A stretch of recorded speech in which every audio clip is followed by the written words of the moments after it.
우리 크고 위대하신 하나님을 찬양하도록 하겠습니다.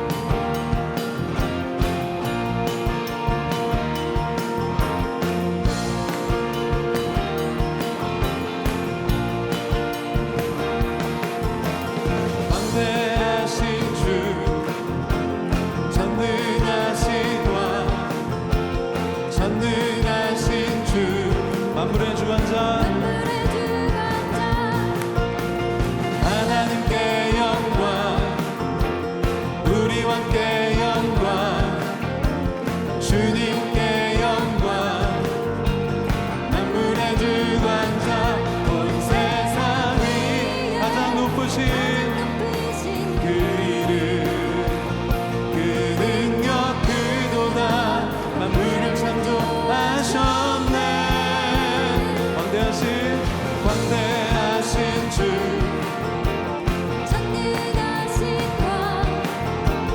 전능하신 주, 만물의 주관자 하나님께 영광, 우리 왕께 영광, 주님께 영광.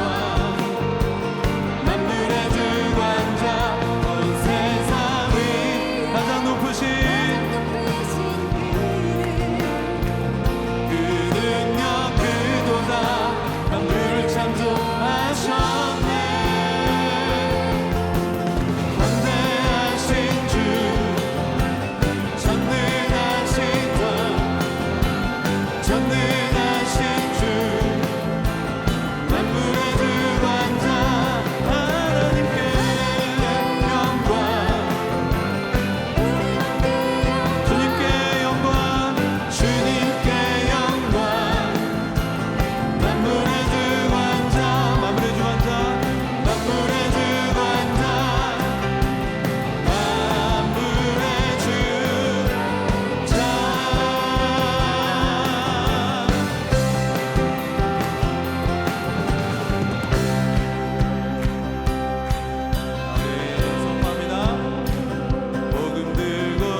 크신 사랑 주님께 감사해.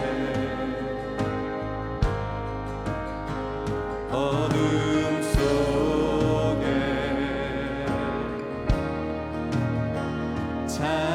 찾아오셔서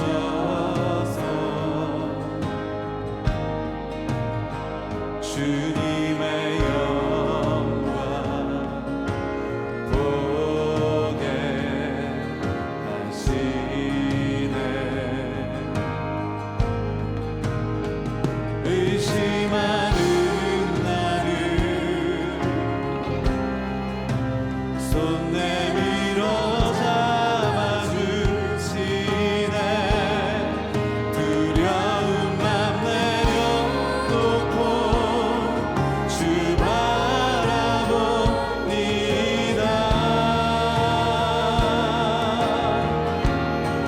주님을 보게 하소서. 나를 붙드소서. 내 뜻과 내 생각 내려놓고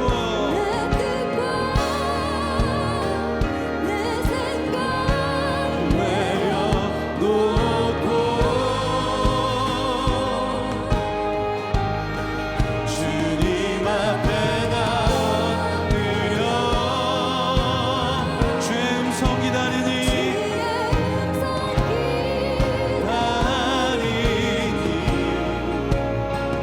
나를 부르실 때 믿음으로 걸어가니.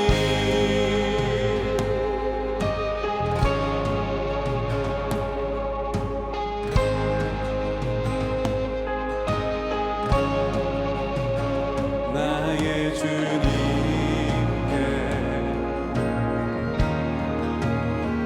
찬양 드리며 그 크신 사랑 주님께 감사해. 어둠 속에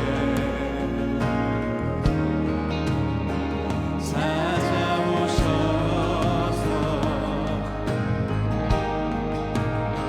주님의 영광 보게 하시네. 의심하는 나를 손 내밀어 잡아주시네.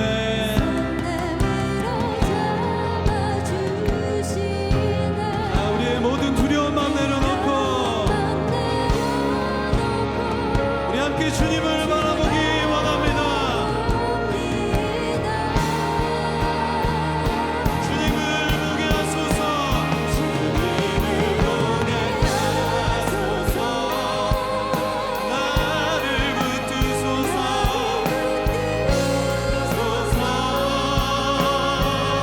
내 뜻과 내 생각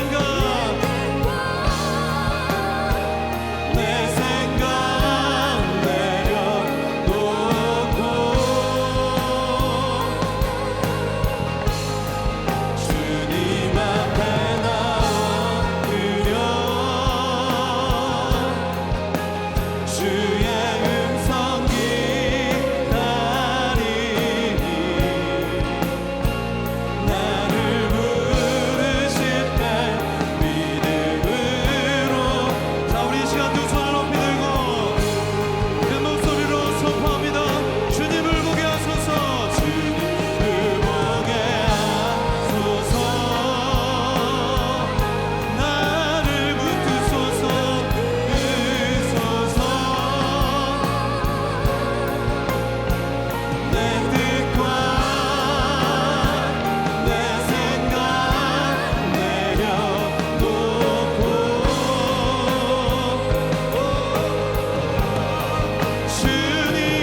능력이 되는 줄로 믿습니다. 우리 이 시간 이 세상을 향해 하나님에 대한 우리의 신앙 고백을 여러분들의 가장 큰 목소리로 선포하도록 하겠습니다. 나는 전능하신 아버지 하나님, 천지의 창조주를 믿습니다. 나는 그의 유일하신 아들 우리 주 예수 그리스도를 믿습니다.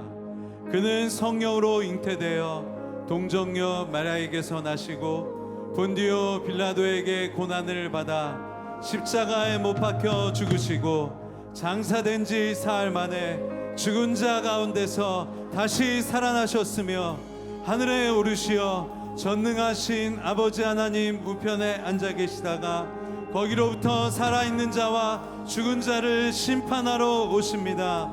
나는 성령을 믿으며 거룩한 공교회와 성도의 교제와 죄를 용서받는 것과 몸의 부활과 영생을 믿습니다. 아멘. 아멘.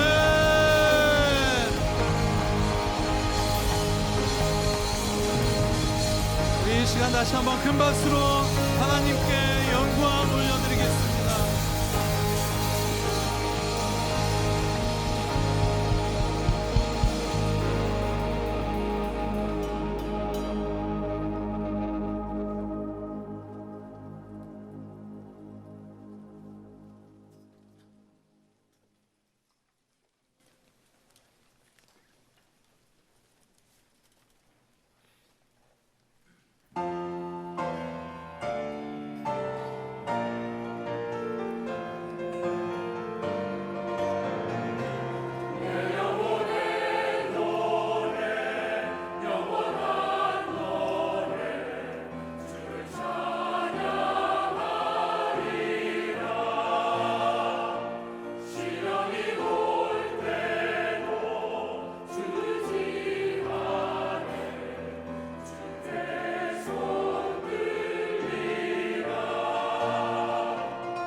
어떻게 보면 말씀을 통해서 저를 봐야 되는데 자꾸 남을 적용을 하게 되는 거예요. 그래서 내가 이렇게 큐티를 하면 안 되는데 하는 생각이 들었는데, 정말 말씀을 통해 정말 보고 묵상하고 하면서 자꾸 제 자신을 돌아보게 되고 지난 날이랑 현재들을 정말 회개하게 하셨던 것 같아요.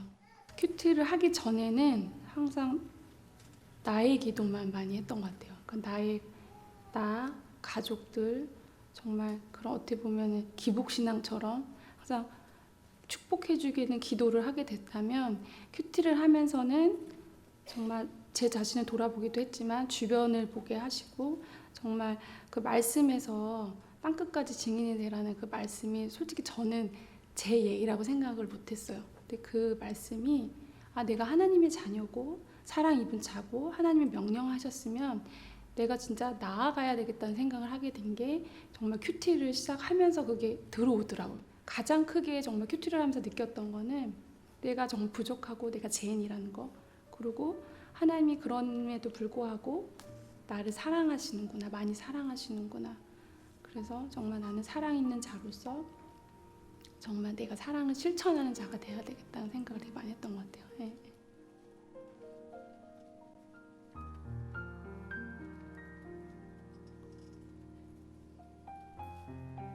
둘째 아이가 6개월 정도 되었을 때 시작을 했는데 솔직히 상황이 아이를 핑계를 대고 정말 안 할 수도 있었는데, 정말 하나님께서 말씀으로 순종하라고 해서 그렇게 순종을 하고 이제 인도자를 섬기게 되었는데, 정말 능력이 부족한데도 하나님께서 정말 모든 상황을 열어주셨던 것 같아요. 처음에는 이제 내가 자매들을 이끌어야 된다는 생각 때문에 그게 되게 부담이었었는데,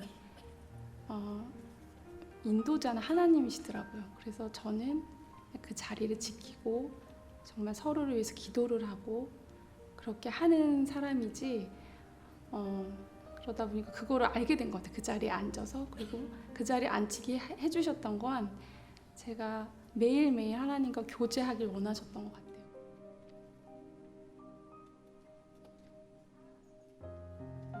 제 남편이 8월 1일자로 한국을 발령받게 되었는데, 처음에는 이곳이 너무 좋고 익숙하고 하다 보니까 한국에 가는 게 너무 싫었는데, 이곳에 오게 하신 분도 하나님이시고 정말 어디를 옮기던 그것도 하나님의 뜻이라는 걸 알게 돼서 순종하는 마음으로 이제 가려고 합니다.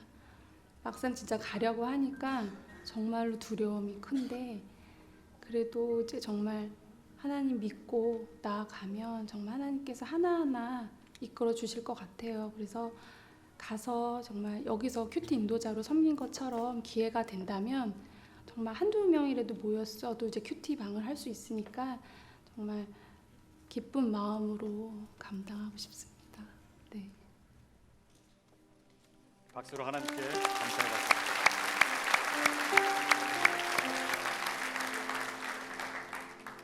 이곳에서 어떤 종류이든 훈련을 받고, 그리고 또 다른 곳에 가서 섬기고,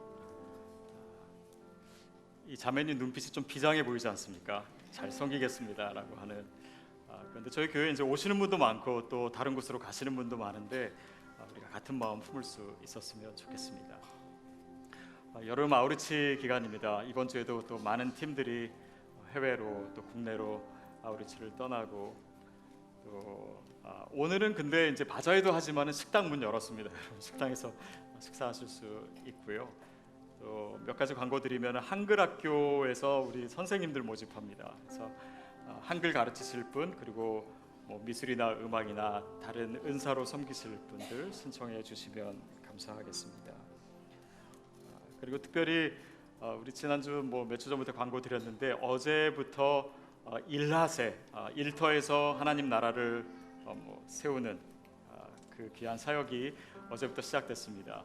네, 오늘까지 진행이 되는데요. 어제 강의가 너무너무 좋아서 여러분과 더 나누고 싶습니다. 오늘부터 참석하셔도 좋고, 또 여러분에게 책 선물도 드리고, 또 좋은 강의와 또 같은 고민을, 비전을 가지신 분들이랑 고민도 함께 나누고 그런 귀한 시간입니다. 오늘 2시부터 진행이 되고요. 서울에서 이라세 팀이 우리 황재명 목사님 또 정은우 장로님 팀이 같이 오셔서 섬기시는데 우리 잠깐 일어나시면 우리 박수로 환영하고 축복하도록 하겠습니다.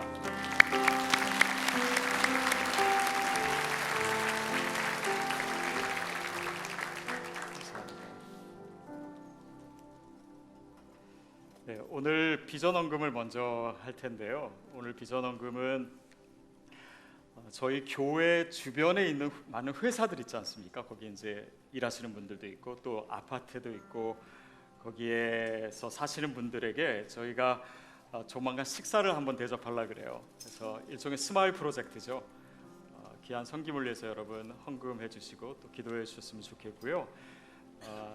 오늘 특수는 굉장히 유명한 가수분이 오셨습니다. 우리 박혜성 우리 집사님이신데 우리 박낙희 집사님 동생이세요. 이분을 모르시면 아주 오래된 올드 제너레이션이든지 아니면 완전히 신세대든지 옛날에 그 사이에 있는 세대들은 이분 노래를 들으면서 저희 학창 시절 보냈던 것 같습니다. 귀한 특수해 주실 텐데 우리 박수로 한번 축복해 주시기 바랍니다.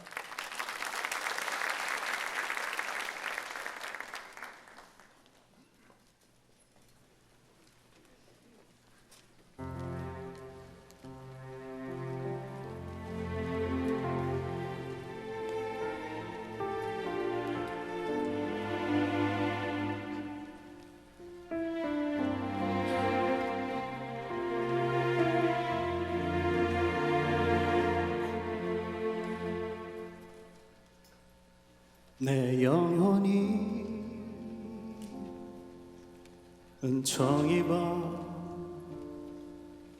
주한 죄짐 벗고 보니 슬픔 많은 이 세상도 천국으로 화하도다. 할렐루야 찬양하세. 내 모든 죄 사함 받고 주 예수와 동행하니 그 어디나 하늘나라 천부여의 지옵소서. 손 들고 옵니다. 주 나를 외면하시면 나 어디 가리까. 내 죄를 씻기 위하여 피 흘려 주시니 곧 회개 하는 마음으로 주 앞에 옵니다.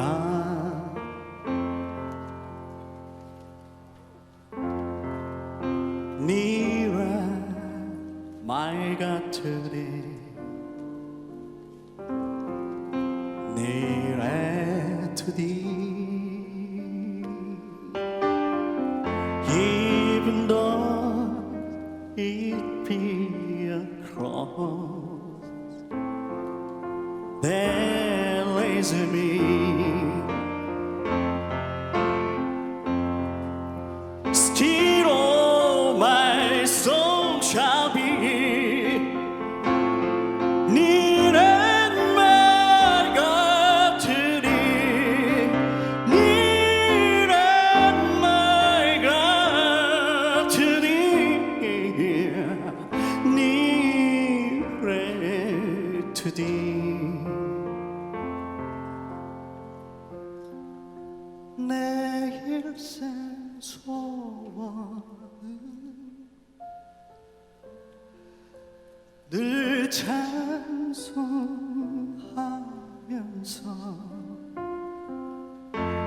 주께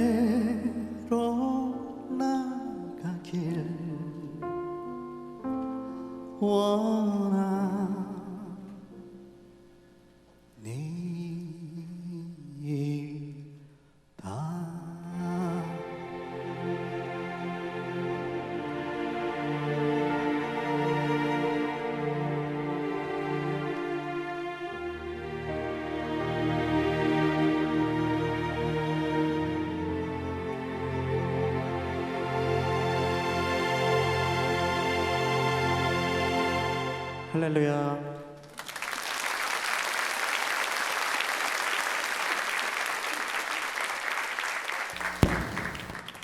네, 귀한 찬양 감사합니다. 여러분, 우리가 설교를 들을 때는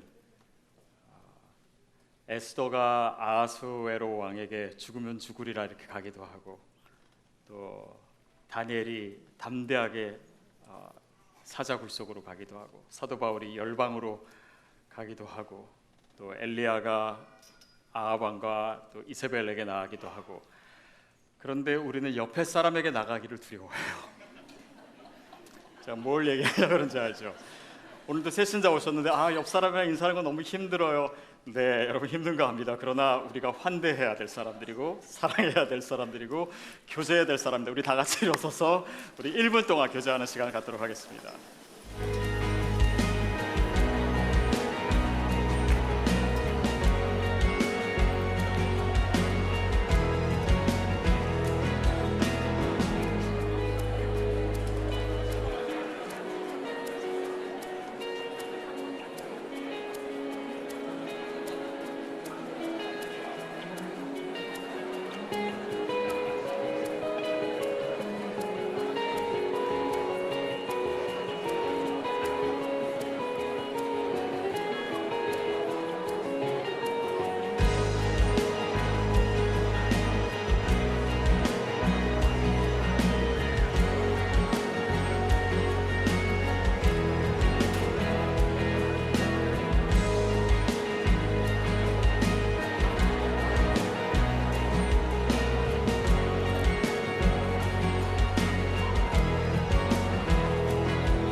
네, 여러분 교제하시는 거 너무 아름답습니다. 우리 일어서신 채로 하나님의 말씀 같이 읽도록 하겠습니다.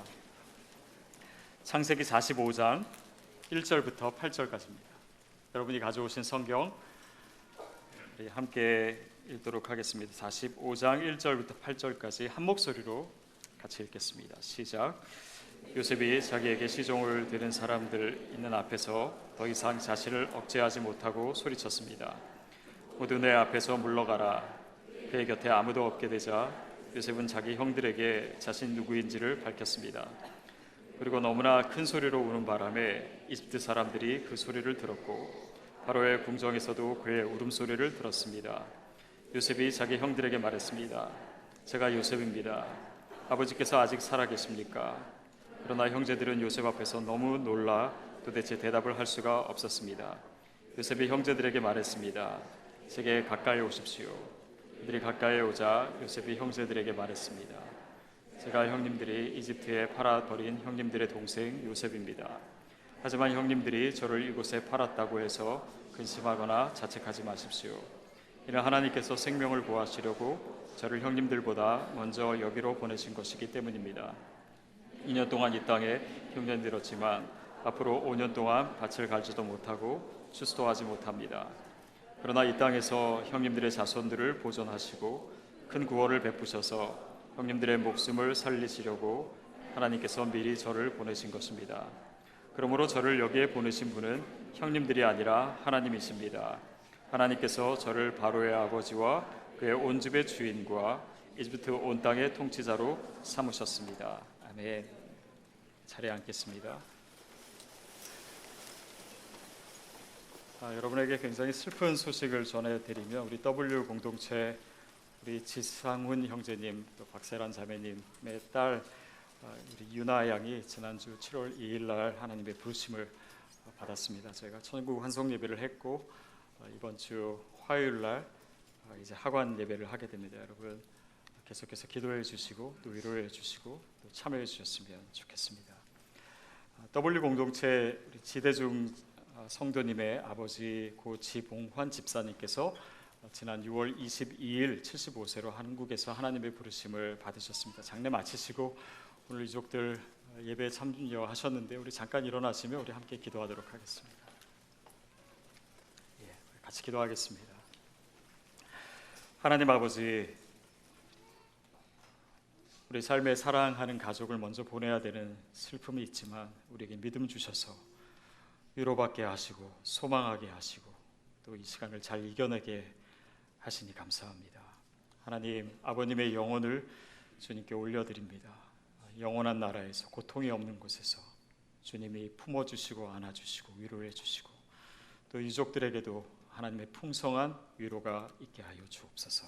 예수님의 이름으로 기도합니다. 아멘.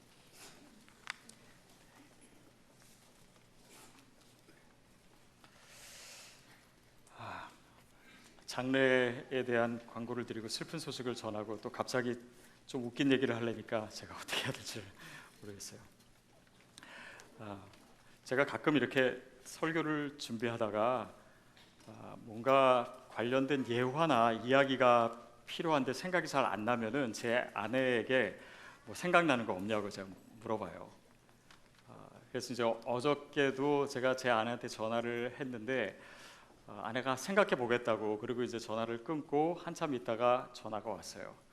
생각이 뭐 한 가지 났긴 났는데 이걸 망설이다가 할 수 없네요. 저를 파세요 하면서 이제 그 자기 얘기를 해도 괜찮겠다는 거예요. 그게 뭐냐면 제가 제 아내를 처음 만난 날 이제 만나가지고 차를 마시고 그 다음에 어디를 갔냐면 그 워커힐 옆에 그 길에 벚꽃이 많이 피어 있습니다. 그게 4월이어가지고 거기를 가면 좋겠다 싶어서 이제 데리고 갔는데 딱 도착해서 보니까 벚꽃이 하나도 없는 거예요. 아니, 지난주까지 제가 거기 그 앞에 있는 학교를 다녔기 때문에 분명히 있었는데 벚꽃이 비가 와가지고 다 없어졌어요. 그리고 이제 그냥 밥 먹으러 갔습니다. 밥을 먹는데 제 아내가 이렇게 다 안 먹고 남기는 거예요, 음식을. 근데 그때는 그냥 남겼나 보다 했는데 제가 제 아내랑 거의 20년 가까이 살아보니까 이 남기는 일이 굉장히 특별한 일이었다는 것을 제가 알게 됐습니다. 제 아내는 밥을 남기지 않아요. 지금도 제가 남긴 밥까지 다 먹어줍니다. 근데 원래 이제 교육을 그렇게 받아서도 그렇고 또 밥을 사랑하기 때문에 이제 남기지 않는데 처음 만났으니까 아마도 뭐 이렇게 잘 보이고 싶은 마음에 아마 그랬던 것 같아요. 그러나 결혼을 하니까 이제 다 드러나게 되는 것이죠. 여러분, 오늘 우리가 본문 제 아내가 참 훌륭하죠. 이렇게 살신성인해서 남편 설교를 도와주고. 근데 오늘 설교의 제목이 감추어진 것이 드러나다예요. 근데 이 표현은 사실 한 단어를 풀어서 쓴 것입니다. 그것은 뭐냐면 계시라고 하는 단어예요. 계시. 감추어진 것을 드러내는 것입니다. reveal 하는 거예요. 사람들이 잘 몰랐었는데, 인식하지 못하고 있었는데 그것이 드러나는 것. 특별히 이 단어를 우리는 하나님과 연관시켜서 많이 사용하죠. 하나님이 자신을 계시하시는 것입니다. 하나님은요, 자신을 우리에게 드러내기를 원하세요. 물론 하나님은 은폐의 하나님, 감춰진 하나님, 우리가 하나님을 다 알 수 없습니다. 그러나 또한 하나님은 자신을 드러내세요. 그분의 말씀을 통해서. 그리고 그 말씀이 궁극적으로 계시하는 것, 결국 가르쳐주는 것은 무엇입니까? 그 계시의 가장 본질은 예수 그리스도입니다. 예수 그리스도를 우리에게 보여주시는 거예요. 그것이 계시예요. 우리가 본문을 읽었습니다. 그 1절부터 3절까지를 보면요, 드디어 요셉이 형들에게 자기 자신을 드러내요. 자기의 정체를 알립니다. 그러니까 유다의 호소를 듣고 또 베냐민을 만나고 그 감정은 들끓고 어떻게 할 수가 없으니까 그 옆에 있던 다른 사람들을 다 나가게 하고 형제들만 남았을 때 요셉이 고백해요. 제가 요셉입니다. 제가 요셉입니다. 그리고 우리 아버지 살아계십니까? 질문해요. 그러니까 그렇게 이제 자신을 드러낸다는 건 뭡니까? 그 냉혹했던 애굽의 통치자의 가면을 벗어 던지고 형들 앞에서 큰 소리로 우는 것이에요. 그러니까 형들은 너무 놀랐습니다. 말문이 막혔어요. 아무 얘기도 할 수가 없었습니다. 아마도 입을 다물 수가 없었겠죠. 너무 놀라우니까. 죽은 줄 알았던 내 동생이. 우리가 팔고 정말 살아서는 다시 만날 수 없다라고 생각했던 내 동생이 지금 내 앞에, 그것도 애굽의 가장 위대한 통치자로 눈앞에 서 있는 거예요. 놀랐습니다. 감추어졌던 것이 드러난 것이에요. 여러분, 이것은요 단지 요셉이 누구인지 그것을 드러낸 사건뿐만이 아닙니다. 그것을 통해서 드러나게 된 감추어진 것들이 너무나 많게 됩니다. 그것을 오늘 제가 여러분과 함께 나누고 싶습니다. 우리 4절 말씀 같이 읽도록 하겠습니다. 4절 시작. 요셉이 형제들에게 말했습니다. 제가 가까이 오십시오. 그들이 가까이 오자 요셉이 형제들에게 말했습니다. 제가 형님들이 이집트에 팔아버린 형님들의 동생 요셉입니다. 이 요셉을 처음 본 게 아닙니다. 전부터 몇 번 봤어요. 그리고 여러 가지 상황들이 있었습니다. 그런데 지금의 만남은 완전히 다른 만남이에요. 애굽의 통치자로 알았던 그 사람이, 나랑 상관이 없다라고 생각했던 그 사람이 바로 내 동생이라는 거예요. 내 형이라는 거예요. 내 가족이라는 것입니다. 그것이 계시예요. 보고는 있는데 뭔지 몰랐었는데, 진정한 그 의미를 몰랐었는데 내가 알게 되는 것. 그리고 그 요셉이 바로 나와 관계가 있는 나의 친형제라고 하는 것을 깨닫게 된 것입니다. 여러분, 이것이 바로 우리가 예수님을 알게 되고 그분이 우리에게 자신을 계시하는 그 사건과도 같아요. 그래, 2000년 전에 팔레스타인에 어떤 유대인 청년이 있었지, 그가 뭐 십자가에 달려 죽었대더라. 그것이 아니고 바로 그 사람이, 그 예수님이 나를 위해서 죽으셨구나. 이 사건이 바로 나의 죄 때문에 생긴 사건이구나. 그분이 나를 살리시기 위해서 죽으신 거구나. 이것이 그냥 하나의 역사가 아니고, 하나의 개념이 아니고, 하나의 그냥 있었던 일이 아니고 나와 관련된 사건이라는 것을 아는 것, 이것이 바로 예수님을 만나는 것이고 예수님을 알게 되는 것이고 예수님을 믿게 된 것이에요. 이것이 주님과의 인격적인 만남입니다. 나와 관계된 사건이라는 거예요. 바로 이 요셉의 이야기, 자신을 드러내는 것은 그것을 얘기하고 있는 것입니다. 이것이 예수님을 믿는 것이에요. 그러니까 이제 형들은 그동안 이해되지 않았던 것이 다 이해되는 거예요. 요셉의 이상한 행동들이 이해되기 시작하는 거예요. 그가 밥 먹을 때 형제들을 다 순서대로 앉혔잖아요. 그때 굉장히 형들은 이상했을 거예요. 이걸 어떻게 알았을까? 요셉이 우리를 알아보고 있었던 것이구나. 또 밥 먹는데 베냐민 앞에만 음식을 5배로 줬잖아요. 사람이 음식 끝에 마음 상한다고 왜 제 앞에만 이렇게 음식을 많이 줄까 싶었는데 알고 보니까 요셉이었구나. 이해가 되는 거예요.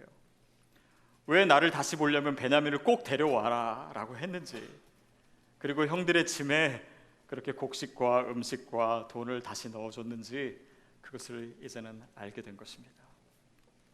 여러분, 중요한 것은요, 요셉이 이렇게 자기 자신에 대해서 드러낸 것은 단지 요셉에 대한 정보를 주는 것이 아닙니다. 또 요셉 자신에 대한 그런 자신과 관련된 일만은 아니에요. 이것은 형들의 삶에 있는 것을 드러내는 것입니다. 그것이 또한 계시예요. 요셉의 정체가 드러남으로 형제들의 삶에 있어서 모르고 있었던, 감추어져 있었던 것이 드러나는 것입니다. 하나님이 자신을 계시하는 것도 마찬가지예요. 하나님이 계시하셨다라고 하는 것은 하나님 자신을 알려주시는 것도 있지만 그분을 알게 됨으로 우리 자신을 알게 됩니다. 그분이 창조주라는 것을 우리가 알게 되면 우리가 그의 피조물이라는 것을 알게 돼요. 그분이 우리의 아버지라고 하는 것을 우리가 알게 되면 우리가 그분의 자녀라는 사실을 알게 됩니다. 그분이 우리의 목자라고 하는 사실을 알게 되면 우리가 그분의 양이구나라는 것을 알게 돼요. 이렇듯이 요셉의 정체를 드러내는 것은 형들이 누구인지를 알게 된 것이고, 더 나아가서 형들의 삶의 의미를 알게 되는 것입니다.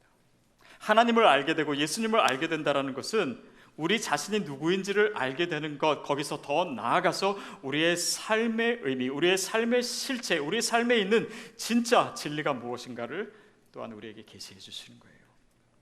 먼저는 요셉과 형은요, 자신들의 과거에 대한 새로운 해석과 사실을 알게 됩니다. 5절 그리고 7절 8절입니다. 같이 읽겠습니다. 시작. 하지만 형님들이 저를 이곳에 팔았다고 해서 근심하거나 자책하지 마십시오. 이는 하나님께서 생명을 구하시려고 저를 형님들보다 먼저 여기로 보내신 것이기 때문입니다.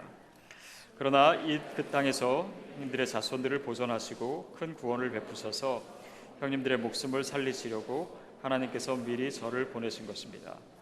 그러므로 저를 여기에 보내신 분은 형님들이 아니라 하나님이십니다. 하나님께서 저를 바로의 아버지와 그의 온 집의 주인과 이집트 온 땅의 통치자로 삼으셨습니다. 요셉은요, 형들에게 얘기하면서 3번이나 얘기해요.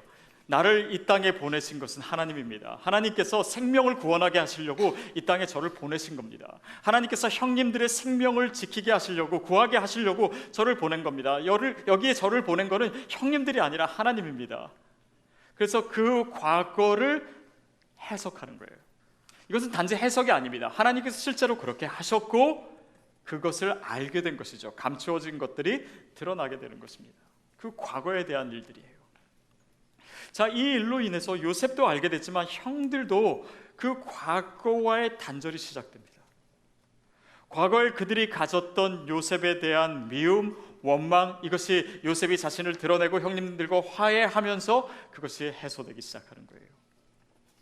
또 그 시간들을 통해서 형들이 가졌던, 예전에 가졌던 상처들, 아버지에게 사랑받지 못했고 그래서 질투했고 시기했던 그런 마음의 상처들이 이제 그 요셉을 반갑게 만나면서 해결되기 시작했던 것입니다.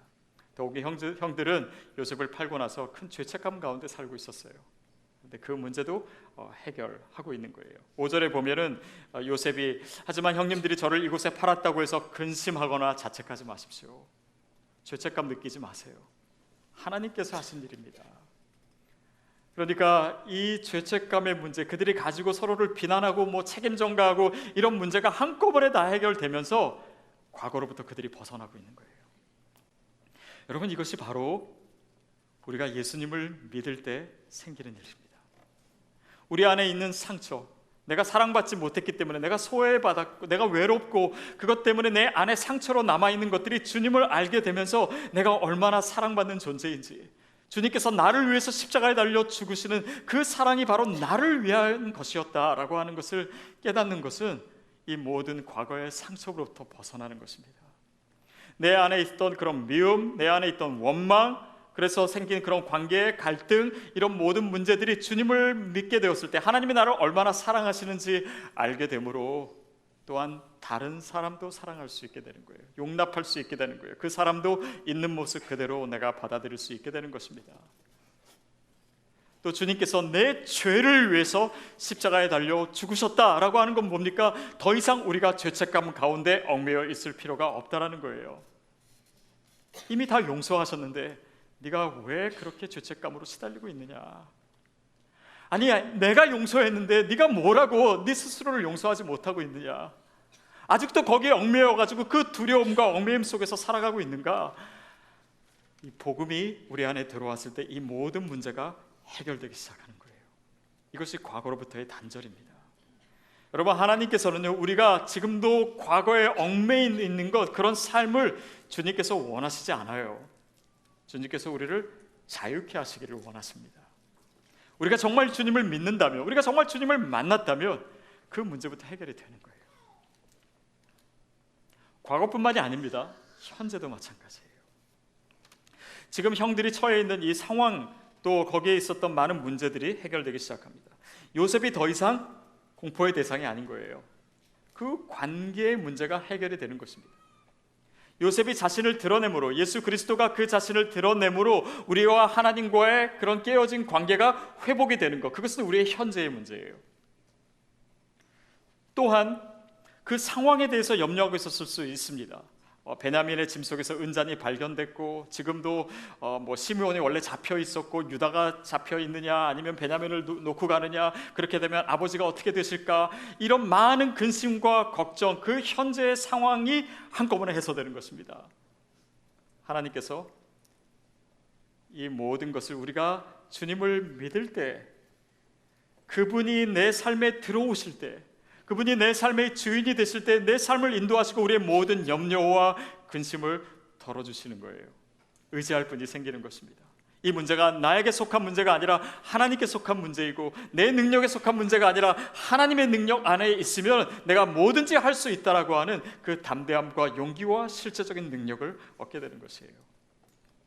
더욱이 이들은 이제 더 이상 애굽 사람들에게 배척받는 유목민의 신분이 아닙니다. 애굽의 통치자의 형제예요. 무엇입니까? 우리가 주님을 알게 될 때, 우리가 주님을 믿게 될 때, 그분을 영접하게 되므로 우리의 신분 자체가 완전히 바뀌는 것입니다. 우리가 그냥 살아가는 것 같지만 하나님의 자녀로서 사는 것이에요. 오늘 우리의 현재의 삶에 이미 이루어진 것이고 또 오늘 우리가 누리며 살아야 되는 것입니다.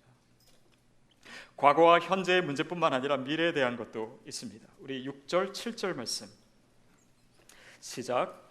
2년 동안 이 땅에 흉년이 들었지만 앞으로도 5년 동안 밭을 갈지도 못합니다. 그러나 이 땅에서 형님들이 자손들을 보존하시고 큰 구원을 베푸셔서 형님들의 목숨을 살리시려고 하나님께서 미리 저를 보내신 것입니다. 앞으로도 5년이나 흉년이 남았어요. 아니 지금 2년 동안 지내기도 이렇게 힘들었는데 이렇게 한 번 올 때마다 큰 일들을 치르고 막 위협받고 또 아버지는 떠밀려서 가라 그러고 또 베냐민 없이는 못 간다고 하고 막 이 집안에서도 힘들고 와서도 힘들고 그런데 앞으로 5년이나 남은 거예요. 그러나 요셉을 이제 알게 된 이상 앞으로의 시간은 걱정할 것이 없습니다. 그 미래는 보장된 것입니다. 더욱이 형들이 그런 상황에서 어떤 형벌이 주어질까 또 자신이 지은 죄 때문에 혹시 나중에도 고민을 해요. 요셉이 우리에게 복수하지 않을까. 그러나 이 요셉과 형들과의 진정한 만남과 화해는요 그 모든 형벌의 두려움으로부터 벗어나게 하는 거예요. 더욱이 기근으로 인해서 그리고 어쩌면은 자신들의 죄로 인해서 자신들의 목숨이 위험하다고까지도 생각했습니다. 그러나 그 문제도 한꺼번에 다 해결된 거예요.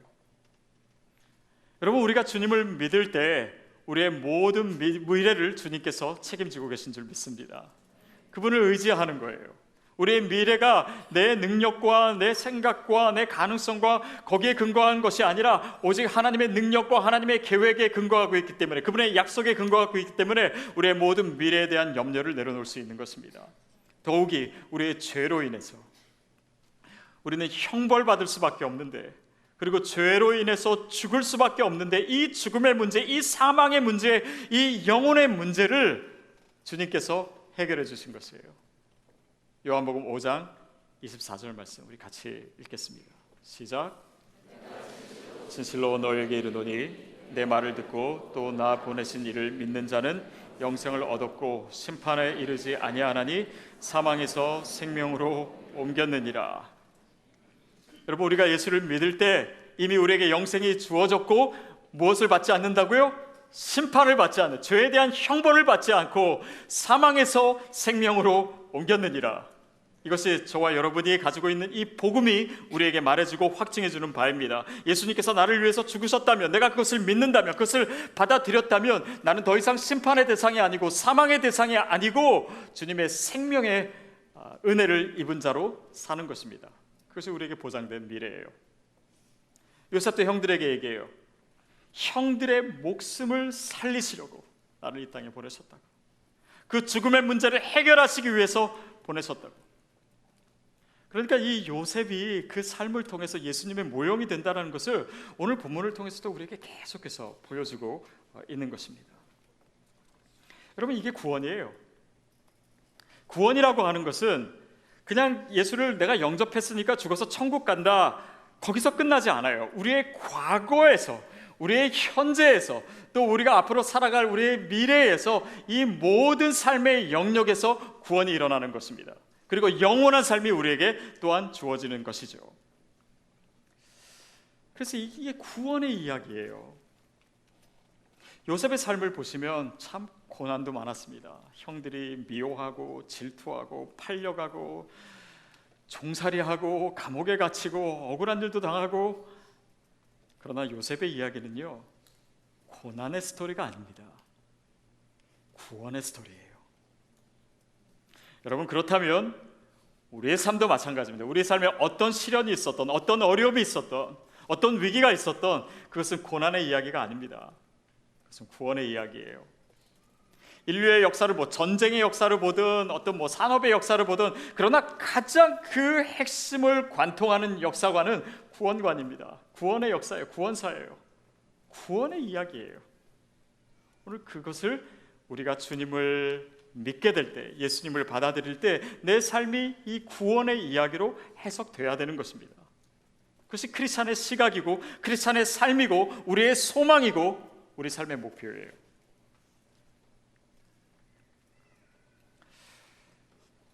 여러분, 우리 삶의 모든 일들, 힘들고 어려운 일들, 그러나 그것이 힘들었느냐, 그것이 얼마나 고통스러웠느냐, 그것이 아니라 그것을 통해서 내가 주님을 만났는가, 그래서 그분의 사랑과 또 그분의 계획을 내가 알게 되었는가, 그래서 내 삶의 이야기가 구원의 이야기가 되었는가, 그것이 중요한 것입니다. 그럴 때 우리의 과거와 현재와 미래가 새로워지는 거예요. 내가 어둠 속에 있었는데 이제는 빛 가운데로 나갈 수 있게 되는 것입니다. 내가 절망했었는데 이제는 소망 가운데 살 수 있게 된 것이, 이것이 구원의 이야기예요. 내가 슬픔 가운데 있었지만 하나님 나를 위로하시고 내 삶에 내가 상상할 수도 없는 그런 기쁨과 감사의 조건으로 내 삶을 계획하셨다라고 하는 것을 우리가 주님을 믿음으로 알게 되고 또 우리의 삶으로 체험하게 되는 것, 그것이 믿음의 삶입니다.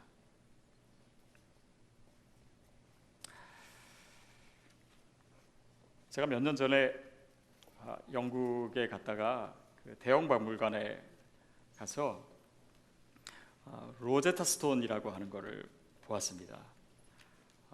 한국 분들은 로제타 스톤 그러면 무슨 학습지로 알고 계시더라고요. 근데 저게 굉장히 유명한 유품입니다. 근데 거기에 보면은 3가지 언어로 기록이 되어 있어요.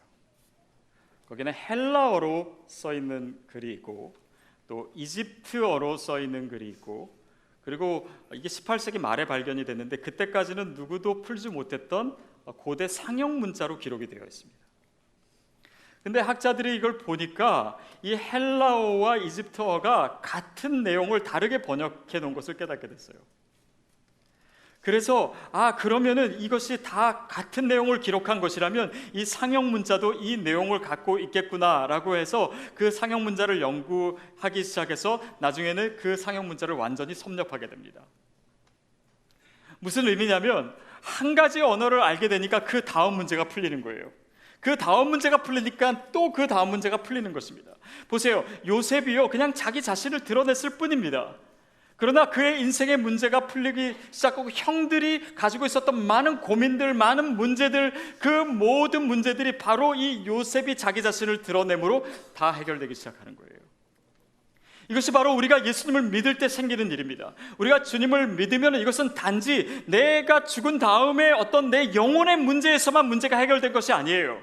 나의 과거의 문제, 나의 현재의 문제, 나의 미래의 문제, 내 삶의 모든 문제에 대한 해답이 바로 예수님 안에 있다는 것을 우리가 깨닫게 되는 것입니다. 그래서 주님을 믿으면은 내 삶의 모든 문제가 그 복음 안에서 다시 내 삶에서 해석이 되고 문제가 해결되기 시작하는 거예요.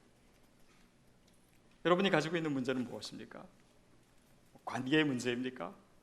아니면 자녀의 문제인가요? 사업의 문제인가요? 아니면 여러분 요즘 우울증을 앓고 있습니까? 아니면 어떤 문제이든 간에 우리가 주님을 만나면, 우리가 그 그리스도를 진심으로 믿을 때 그 모든 문제가 그 복음 안에 답이 있다라고 하는 것을 알게 되는 것이에요. 그것이 예수를 믿는 거예요.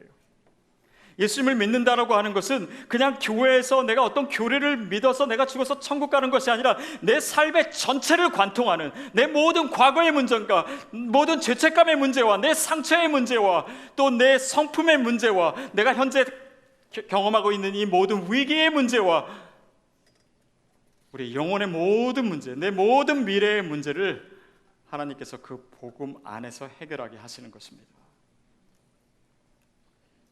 그것이 바로 요셉이 감추인 것을 드러낼 때 형들이 경험했던 것이고, 오늘 이 이야기를 읽는 저와 여러분이 해결해야 될 것입니다. 여러분, 하나님은요 우리가 예수 그리스도를 믿는 것을 통해서 우리의 일상의 삶에서 또 눈에 보이는 여러 가지 삶에 감추어졌던 신비를 드러내십니다. 주님을 믿기 전에는 몰랐는데 내 삶에 하나님께서 내가 평소에는 그냥 지나쳤던 이 많은 사건들과 상황들을 다시 한번 영적인 눈으로 보게 하시는 것이에요. 여러분, 요셉의 형들이요, 누구도 눈치채지 못했습니다. 그냥 눈에 보여지는 상황만 이렇게 가다 보니까 상상하지도 못했어요. 그러나 하나님의 계획은 어땠어요? 아주 철저하고 아주 완벽하게 이루어지고 있었던 것이에요. 오늘 우리의 삶에도 그냥 우리가 일상을 사는 것 같아요. 그러나 하나님의 계획은 우리의 삶의 그 저변으로, 그 물밑으로 가장 아름답고 선하고 놀랍게 이루어지고 있는 것이에요. 우리가 주님을 믿고 알게 됐을 때 우리 삶을 다시 한번 보게 되고 거기에 놀라게 되는 것입니다. 창세기 이야기도 마찬가지예요. 창세기는 정말 태초에 하나님이 천지를 창조하셨다, 이 창조 이야기로서만 우리를 놀라게 하는 것이 아닙니다. 그 이에 이루어지는 많은 이야기들, 사람들의 이야기, 일상의 이야기, 그 이야기들 속에 하나님의 계획과 약속이 성취되고 있다라고 하는, 그 구원의 계획이 시작됐고 진행되고 있다라는 그 모든 비밀을 알게 하심으로 그 창세기를 읽는 우리로 하여금 놀라고 감탄하고 주님을 찬양하게 하는 거예요. 우리 삶에도 마찬가지입니다. 힘들고 어려운 일이 있어요. 그러나 우리가 그 일만 봐서는 하나님을 찬양할 수가 없어요. 그런데 그 밑에 보면 그 수면 밑에 흐르고 있는 하나님의 구원의 이야기가 있습니다. 하나님의 계획의 성취가 있어요. 그것을 보고 그것을 깨닫고 내가 정말 주님을 알고 보니 하나님께서 나를 왜 그 상황 가운데 두셨는지, 하나님이 왜 그것을 주셨는지, 하나님이 왜 그것을 빼앗아 가셨는지, 하나님께서 그 상황 통해서 나에게 깨닫게 하기를 원했던 건 무엇이었는지, 그래서 나로 하여금 주님을 의지하게 하시고 주님을 만나게 하시고 나를 구원하게 하신 그 놀라운 이야기를 우리가 깨닫게 될 때 천류라는 것입니다. 감춰졌던 것이 드러나기 시작하는 거예요. 내 삶에 하나님의 구원의 이야기가 이렇게 이루어지고 있었구나.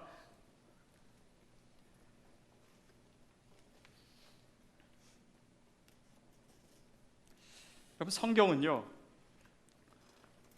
많은 경우 우리를 이해시키려고 하려고 하지 않습니다. 그런데 성경의 의도는 우리로 하여금 찬양하게 만들어요.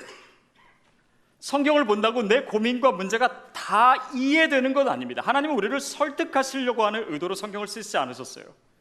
그러나 그 이야기 가운데 그 구원의 이야기를 발견하면서 성경의 사람들뿐만 아니라 우리가 놀라게 되는 것입니다. 주님을 찬양하게 되는 거예요. 결국 이 모든 상황의 목적은 그 구원에 대한 반응입니다. 찬양이에요. 독설로지예요. 여러분, 그게 뭐예요? 예배예요.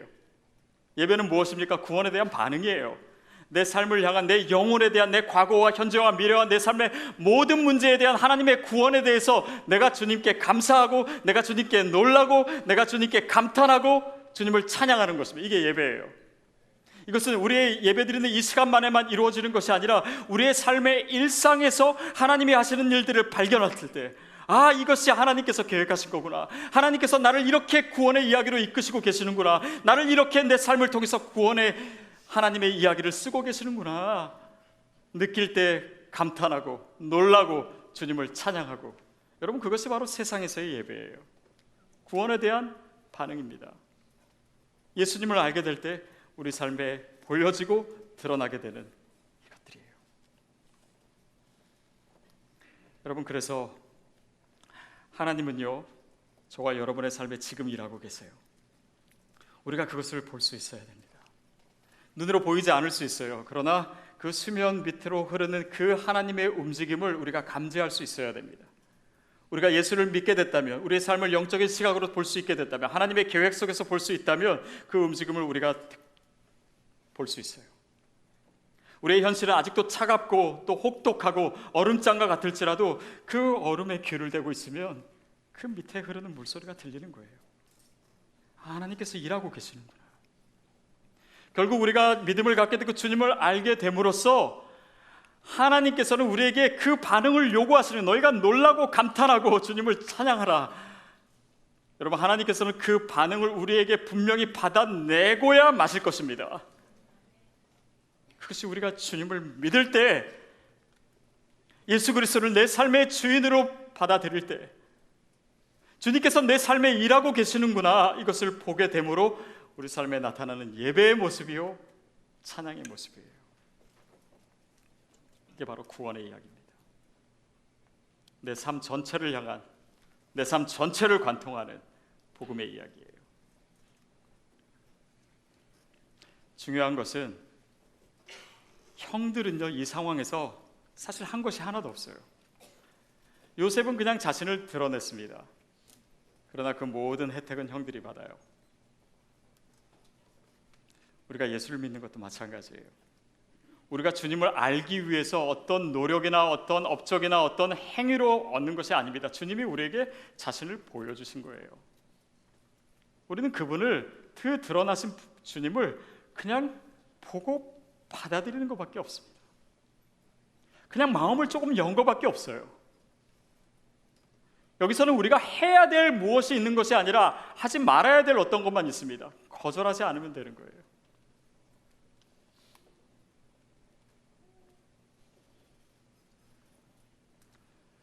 결국 주님이, 예수님께서 자기 자신을 드러내시고 우리에게 이 구원의 이야기를 알려주시고 내 삶을 향한 하나님의 이야기를 보여주실 때 우리에게 요구하시는 반응은 주님을 믿는 것입니다. 여러분, 저는 알고 있습니다. 여러분이 지금 예배드리고 있지만 여기에 아직 예수님을 영접하지 못한 분들이 있을 거예요.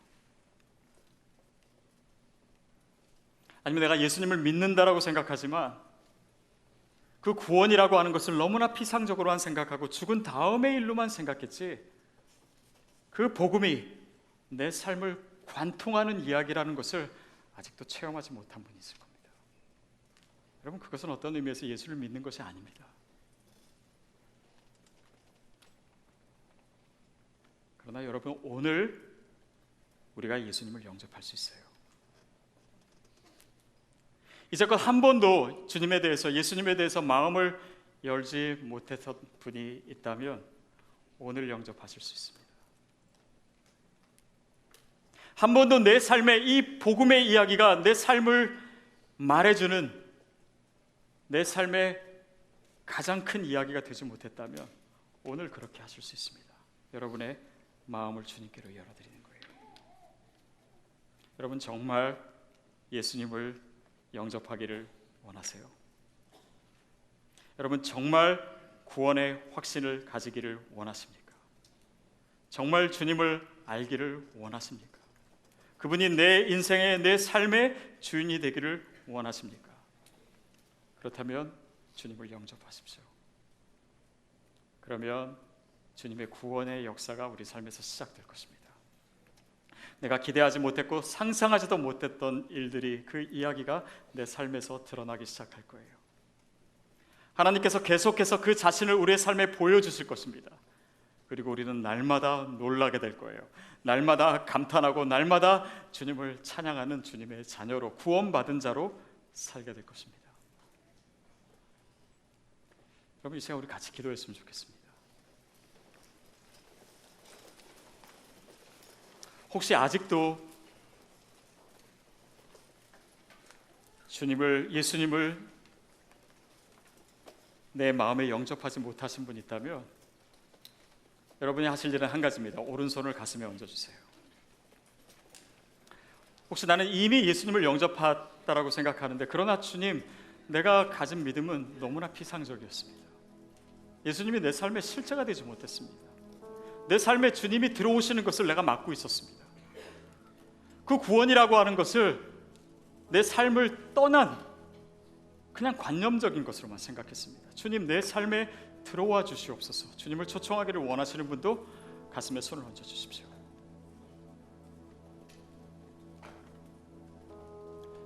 로마서 10장 10절에서 바울은 이렇게 얘기합니다. 사람이 마음으로 믿어 의에 이르고 입으로 시인하여 구원에 이르느니라.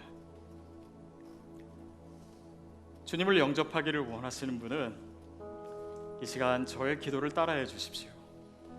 그러면 주님이 여러분의 인생과 여러분의 삶 속으로 들어가실 거예요. 우리 함께 기도하겠습니다. 예수님, 내 마음을 엽니다.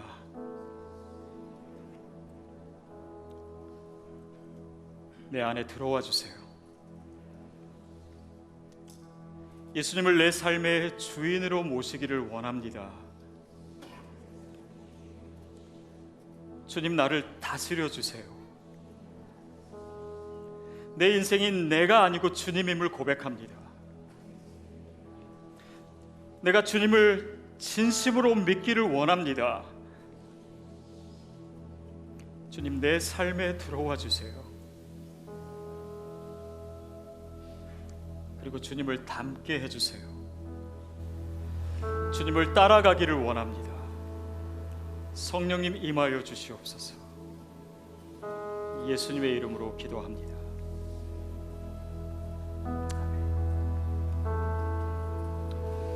여러분, 우리가 우리 스스로의 구원을 위해서 나는 그렇게 착한 일도 많이 하지 않았는데, 주님이 기뻐하시는 일 많이 하지 않았는데 나에게 구원이 올 수 있을까? 아닙니다. 거기에 근거하지 않아요. 주님이 우리를 위해서 하신 일에 근거합니다. 이미 우리가 마음을 여는 순간 주님은 구원의 역사를 우리 안에서 시작하셨어요. 그래서 이 시간에는 그 주님을 찬양하는 것입니다. 그것이 그 구원에 대한 반응이에요. 여러분, 우리에게 주어진 이 시간 동안 주님을 찬양하십시오. 그 구원에 대해서 반응하십시오. 어쩌면 더 기도해야 되는 분이 있을 수 있습니다. 하나님, 내가 오늘 주님을 영접하고 이제는 새 사람이 되기를 원합니다. 내가 정말 회심하기를 원합니다. 주님, 내 의지와 내 감정과 내 생각으로 할 수 없습니다. 주님, 나를 도와주세요. 그렇게 기도하실 분은 기도하십시오. 일어서서 찬양하실 분은 찬양하십시오. 앉아 계실 분은 앉아 계십시오. 무릎 꿇으실 분은 꿇으십시오. 여러분, 자유롭게 예배하십시오. 그리고 특별히 오늘 이 성찬은 우리에게 구원을 확증시켜주는 성찬입니다. 주님이 내 안에 오시는 거예요. 내가 그분의 생명에 참여하는 것입니다. 오늘 모든 분들이 이 성찬에 참여하십시오. 그분의 구원과 그분의 생명에 참여하는 모든 분들은 이 성찬에 참여하십시오. 그러므로 내가 오늘 하나님의 자녀로서 내 삶이 이미 이루어진, 또한 앞으로 이루어질 그 구원을 누리면서 살겠습니다. 이 성찬을 통해서 결단하고 또 체험하실 수 있게 되기를 바랍니다. 우리 함께 주님을 예배하며 주님 앞에 나아가겠습니다.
주 전에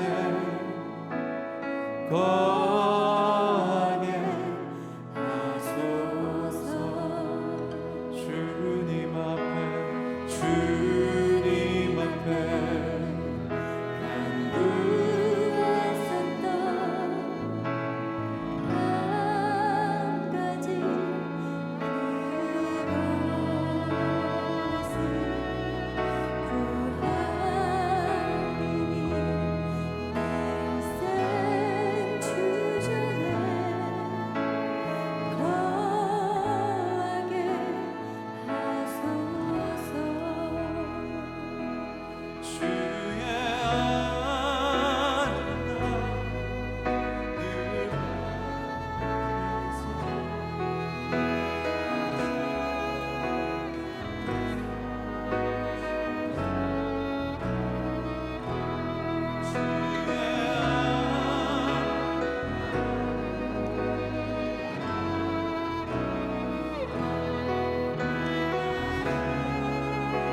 내 눈 주의 영광을 보네. 우리 가운데 계신 주님, 그 빛난 영광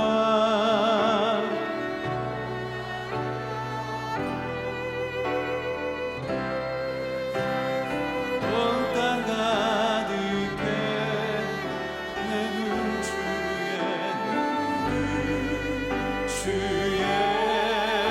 영광을 보네.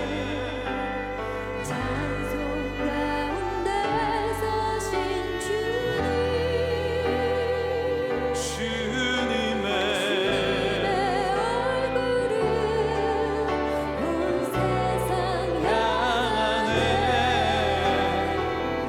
권능의 발을 드셨네. 주의 영광 이곳에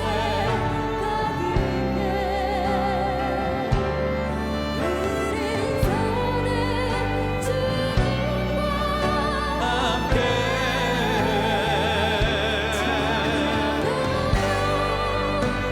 우리는 전진하리. 모든 열망 주볼 때까지 내 눈 주의 영광을 보내. 내 눈 주의 영광을 보내. 우리 가운데 계신 주님, 그 빛난 영광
하나님 감사합니다. 아들 예수 그리스도를 우리에게 보여주심으로 하나님 자신을 우리에게 계시하시고 내가 주님을 알고 주님을 믿고 예수 그리스도를 내 안에 영접할 수 있는 구원의 은혜를 주셔서 감사합니다.